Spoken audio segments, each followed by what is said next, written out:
Hello and welcome back to Clockwork Dandy Needles, the channel where Becca continues to break down this amazing spring anime season, which is really turning out to be something quite special. I have a gift for you guys going your way now in 8 days, so make sure you are subscribed to the channel so you do not miss out my midway seasonal review. I will be talking to you guys about my top 3 OPs, top 3 EDs, and my top 3 anime standing halfway. It's a little experiment for myself just to see how things change.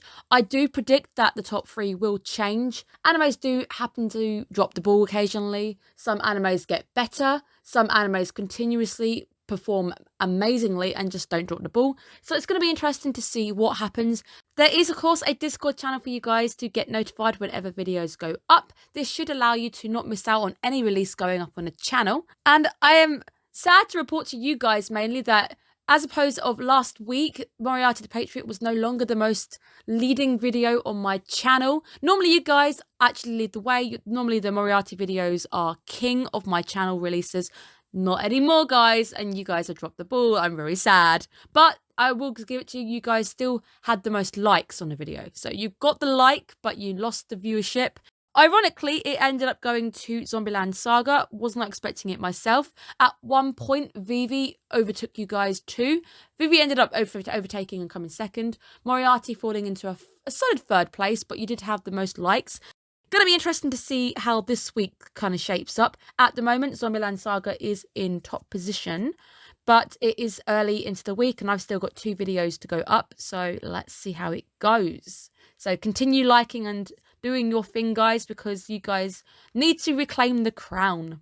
Let's cut straight back to our amazing arc. I really am enjoying this arc in particular. I think this is one of my favourites. Maybe because it is based on something realistic, something which was a cold case, which is surrounded in mystery, which is fascinating to research and review. We've got to give it to Lestrade for putting together an amazing puppet show. Give that guy some credit. It allows us to also see where we are on the case, because at this point there had been 2 victims. In the real case itself, there were 5 victims in total, so we know roughly that there's going to be more killing coming our way. The idea of it being a criminal organisation, there's more than one criminal. This is a creative spin.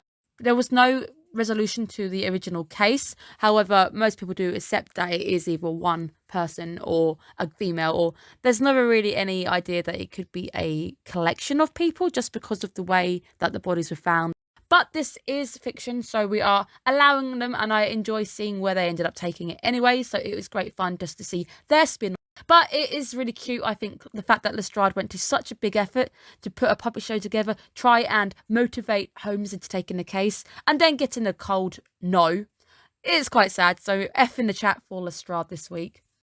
William tells us that indeed it is a criminal organisation, which again, as we say, we deviate a little bit on the truth, but there is some truth in what Will does tell us next. Will tells us that the Jack the Ripper has been in contact with the newspaper. This is actually really correct and accurate. These aren't letters, they are actually postcards. The real Jack the Ripper, seemingly, again, some people do claim that these are fakes. There were a numerous collection of postcards sent into the newspaper, sent into the police themselves, and they all started with the same line, "Dear Boss." This might sound familiar with the Zodiac killings in America, which started with "Dear Editor." Very similar in that sense, because both killers went to the newspaper. They went to the actual place where they would get more fame. Some people do think this might have been where the name Jack the Ripper started to gain a bit of traction. So a lot of people do claim that the entire case was set up, a fake, a hoax. But again, like I said, it's a very fascinating case to start reading into. Many people don't realise that there were indeed postcards that were sent around. Some of these postcards being sent indeed to the police as well. These postcards, they all contained blood, normally bloody handprints, blood stains on them as well, which again, some people think is a very big elaborate hoax, because what kind of person would do that if they were trying to get away with a crime? So a lot of people do also buy into the fact that the killer was mentally unstable. There is a point, I don't know whether it's Lewis or Will who say something, they ended up saying that 2 killings is too much for one person. This, I think, is a little bit slightly exaggerated. And, I mean, the real Jack the Ripper had 5 victims. I think there's a few little lines, this little section here, which just, it's so exaggerated.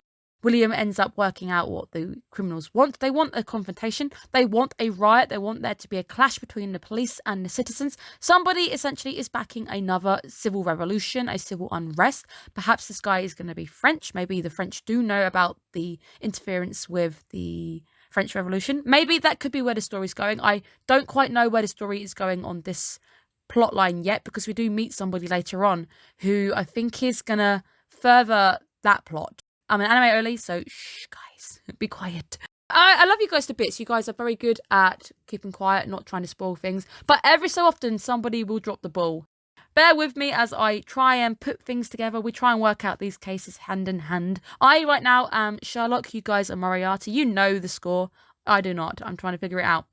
So let's go to the next bit of interest for me, is the double kill. Note, indeed, there was a double killing in Jack the Ripper. He did actually strike twice in one night. But let's tell you guys the slight differences away from the anime. Both victims were not found in the same place. They were in two locations. They were roughly about nearly a mile away apart from one another. And he really did indeed kill within one night. So this bit is accurate. They worked out that it was roughly about an hour between the two killings, so the guy managed to get away, then kill somebody else. At this point in the anime, bringing our total to 4, so we essentially have 1 victim to go. But let's talk about the fun part now. So let's get the histories out of the way, guys. Let's talk about the fun part now. Let's get into the anime. Let's talk about the amazing performance that Jack puts on. I can't get over the Kenny Ackerman thing, I'm sorry. This amazing performance, the amazing plan that Will ends up coming up with. Very ironic as well, because this plan bears a lot of similarities with the plan that he himself is trying to enact. He's just not going about it in the brutal way that these guys are. Ironic that the real Jack the Ripper is playing Jack the Ripper. Gotta love that little tiny bit of irony there.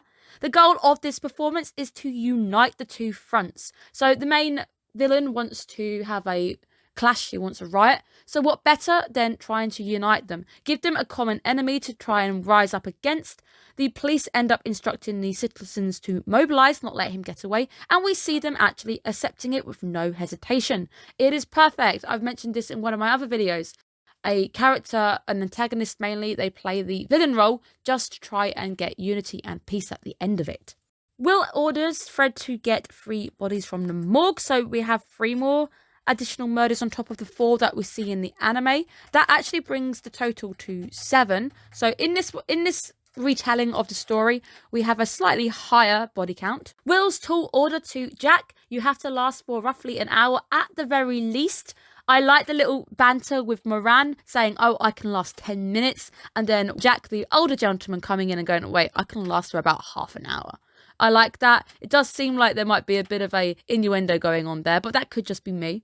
This episode serves as a fantastic intro to Jack as a character. We saw him last week, but we didn't really get much information on him as a character. This week, we get to see him in action. It really centres around how agile he is, showing off the stamina. I think most of us are very impressed if we could be that agile as however many years old this gentleman is. We get to see our boy Moran once again in action. I always like seeing Moran in action. He definitely plays a firm favourite of mine. I definitely love him as a character. This time we get to see him playing a non-violent role. And irony as well, because I've recently been playing the Devil May Cry series and I got to one of the secret missions where I had to be non-violent and I couldn't do it. So I failed at being non-violent. Moran is acing it like a pro, showing off his amazing gun skills, impressing even our boy Bond. I really like the fact that the anime also lets us see his perspective, so we suddenly see through the gun sight, we get to look around, we get to see how he's aiming. It's nice, it almost puts us into his position. Really like this. Now let's talk about a new character who has actually got my attention. This is Herder. And Herder is a gun fanatic. This is his first intro into the series. I think we initially got a bit of information earlier in the season that there was another person they were dealing with who could provide arms. Perhaps that might have been me, or maybe I'm imagining that. But he is indeed the guy who is providing these guys with their modified weapons. We are introduced to the silent gun, which is perfect indeed for hiding the fact there is a sniper involved. However, I do think, I might not be correct here, that a gun silencer doesn't actually eradicate the noise. I think it eradicates the sound of the bullet, but it doesn't eradicate the click and it doesn't eradicate the actual mechanical sounds produced by the gun. But I am not a gun expert. I just feel like I might have heard that from an actual gun expert video from somewhere I've watched before. Herder and Gojo from Jujutsu Kaisen are definitely shopping at the same fashion store. He also kind of reminds me of him a little bit. I feel like I might like this character, so I hope I get to see a bit more of him. He does seem to be in the next week's episode in the preview at the end, so quite excited to see what his deal is. But it is an episode of Cat and Mouse, Hunter and Hunted, but who is playing who? I like seeing Fred use the Morse code. Because of the military background, we can definitely say it is very believable that Jack indeed would know Morse code. But it's a nice, clever way of hiding Fred amongst the fog, giving signals to our boy who is running around on the ground. Nice signals that we again are not too noticeable by other people if you're not looking for it. The police department end up bringing out their new toy in the form of a Gatling gun, raising our stakes completely, but seemingly wasting a lot of bullets, just firing at a wall. I mean, I get the idea that they're hoping that the bullets are eventually going to break the wall, but there's nothing stopping Jack going back down the way he came, down that alleyway. The unlikeliness of this next sequence working is just, it's so low, guys.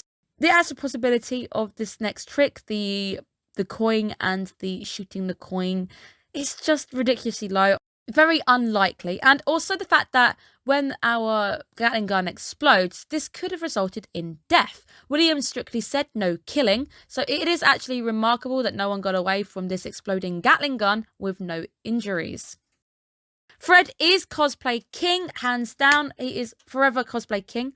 But again, this would have failed if he stopped for a minute or people started to notice that there was a height difference, because they would start to think that there might have been two different Jack the Rippers or two different people playing the role. But he is cosplay king, so all hail Fred. I did think initially that Fred was the lady that Jack had in his arms and he stabbed, but that actually was just a fake body. William's next line is beautiful. Hell has been deserted. I like that line. That line is so good. It is also a line that could be referring to anybody. So who is the devils? Are they the devils? Are the men the devils? They could both be the devils at this point. Really do like it. The similarities do not stop there as well. Both of the plans, they both want an uprising, which is what is the same goal. They had the same goal, but however, they are executing their plan in two different manners. Will doesn't condone killing of innocent people. His big thing is not to kill the weak. We are trying to protect the weak. Whilst, as we see by these guys aren't bothered about killing a few prostitutes, who they are, again, the weak are there to be taken by the strong. I've got to give some absolute kudos to William's cane sword. I love it to pieces. It is a great way to conceal a blade. It really fits his look as well, because he's always carrying that cane around with him. So giving him a blade in there as well, I like it. I think it's a great touch, and I always wanted a cane blade myself. They're kind of illegal in the UK, so you can't really get hold of them. Although if you're lucky enough, you might go to an antique store, find a cane, and you will find a slot where a blade would have been. This week, Lewis gives me a treat by removing his glasses. I love it. It's great to see him again playing a bit more of a role this episode too. As our criminals basically tell the Lord of Crime themselves that they have no interest in the weak. They are there to take advantage of the weak, thus allowing Lewis to make a really chirpy reply, saying that they would not mind now if he takes them out because he therefore is stronger than them. I mean, I like it. I think it's great. I think it's a nice little remark from him as well. But it is indeed the first time, I think, in the entire 2 seasons we have seen both of these guys killing with their own hands. I think Lewis may have actually done some killing last season. William himself, up until this point, it has been indirect kills. He's always been putting the strings. He's never been really getting his hands dirty. Even with blowing up the mansion, it was indirect. Nobody was actually physically stabbing anybody. They were indirectly killing someone. But this is the first time we see them directly taking out the enemy. It is a first in this season. I love it to pieces. I think it is fantastic. Without glasses, the two pull off the perfect double teaming act.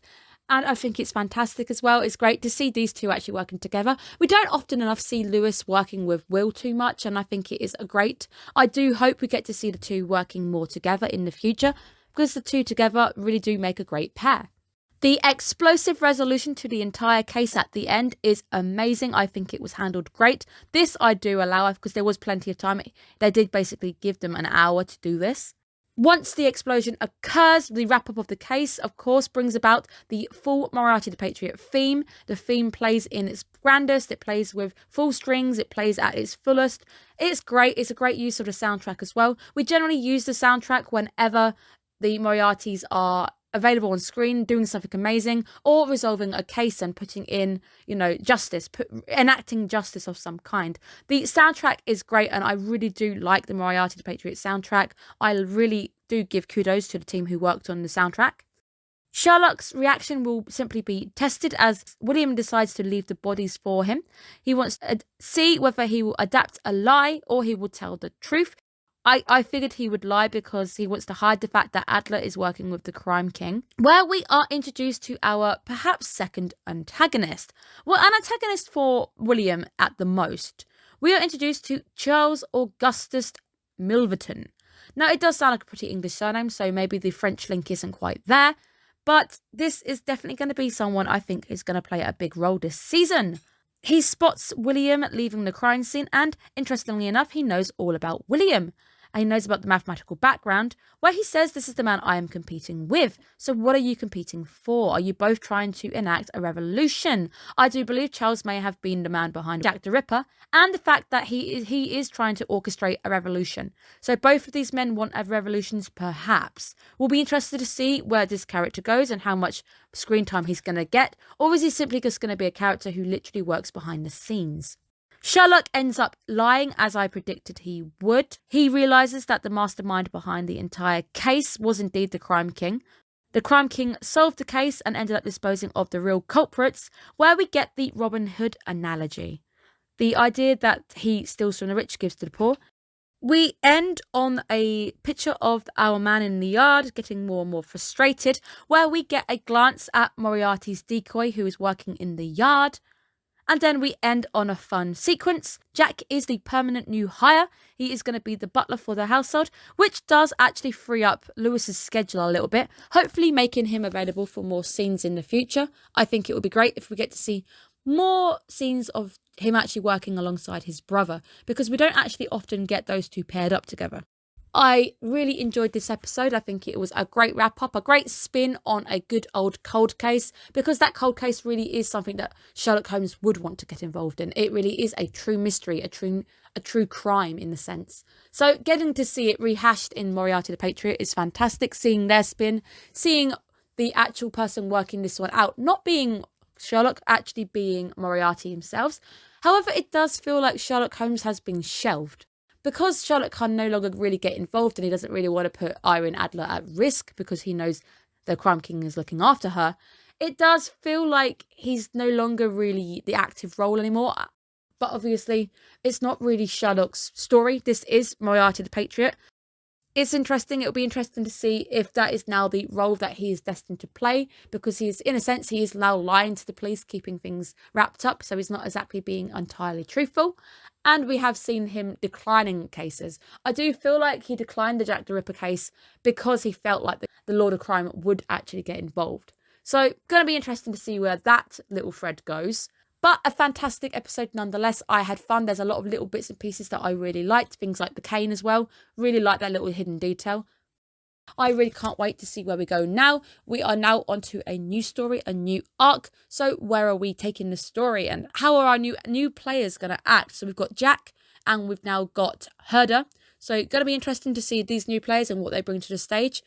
Have a great day, guys. I hope you guys are looking after yourselves. Stay safe. Bye-bye, guys.